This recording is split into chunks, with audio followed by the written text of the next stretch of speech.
Welcome to the Banker Lamp. Please enjoy the video.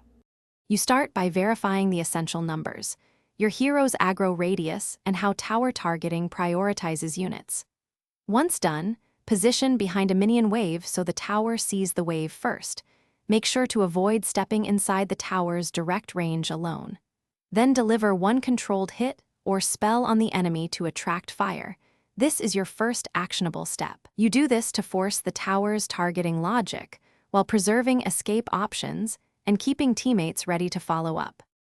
Now you execute the middle sequence. Bait the tower lock by ensuring minions die in a pattern that keeps the enemy under fire longer. Once the enemy is targeted, use knockback, pulls, or vision denial abilities to prevent them from resetting aggro.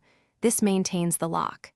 Meanwhile, synchronize your team's burst or crowd control to exploit the forced positioning. You do this because controlling the enemy's movement under the turret creates a high percentage window for secure kills or tower dives. Finish the play by either committing for the kill while monitoring turret shots or disengaging immediately when the tower resets to a safer target. You must judge risk in real time. If the tower lock breaks, regroup by manipulating the next minion wave or using zoning spells to create a fresh lock opportunity. One troubleshooting tip: if enemies consistently break locks, place wards and control flanks to prevent enemy peel. Then retry with coordinated cooldowns and better minion timing. Thanks for watching. If this was helpful, leave a like and consider subscribing. See you next time.